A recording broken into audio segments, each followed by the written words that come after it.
You made it through every test, homework assignments, group projects, and even online classes. Most of all, you have made it through 100% of the moments that you felt like were the most unbearable. And for that, you should be proud. I believe one of the most powerful yet silent transcriptions of this season lies in the essence of freedom. This time is challenging, not only because we witness and bear the weight of family and community members impacted by this virus, but because this challenges everything that we have ever known. The world as we knew it has been taken captive by an invisible enemy, and she will never be the same.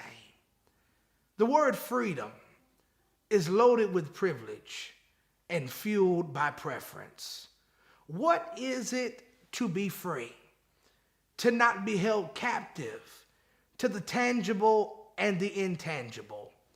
For Black and brown people to not feel safe in their communities and fall victim to systemic injustices. In times like these, I believe the essence of freedom lies in one's capacity to be thankful to God for the fluidity of life and the potency of moments.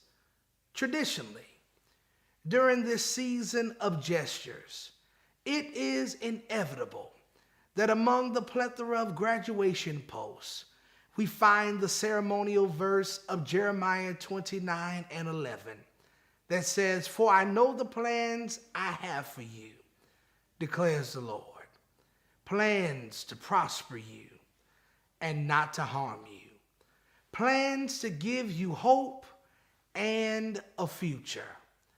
Often when quoted, we celebrate the hope that lies in this passage. We must not forget the despair.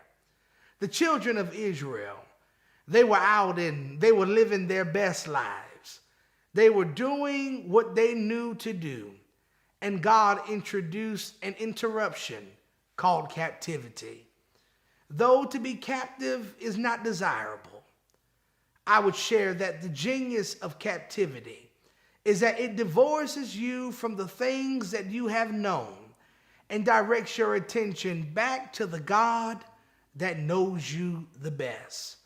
For those of you graduating in this season, I want to tell you, if you don't know it already, that you are a rarity.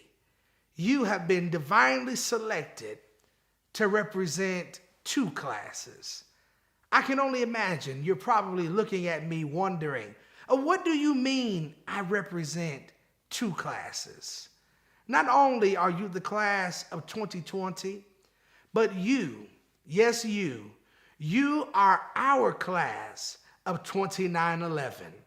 Just like the children of Israel in Jeremiah 29:11, you have been displaced from your Zion, your beautiful college campuses, and forced out of your residence halls.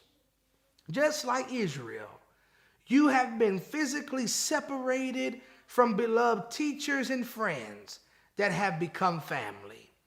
Just like Israel, the times seem uncertain with no end in sight. You are living through the experience of captivity. Know this, there is no captivity without hope. It is natural to ponder questions when we find ourselves in times or even places of captivity. It is fair to question God's method, but I encourage you to trust God's intention. Our God is not random, but strategic in all of his ways. For those of you who have been grappling with questions, I have some good news for you. Just like Jeremiah, I have seen what the other side looks like. And the same promise that God gave to the children of Israel is the same promise that exists for you today. So I say to you, all hope is not lost. The rest of this chapter is not finished. God says, "For I know the plans I have for you." Life as you knew it does not even touch the surface of what I will do. I have plans to prosper you.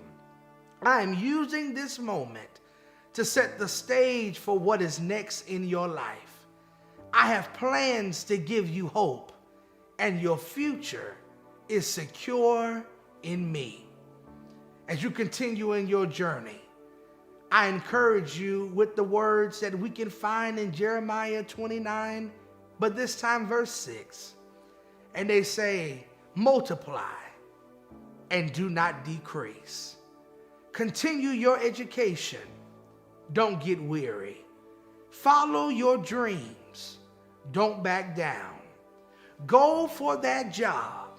You won't be denied. Increase your network.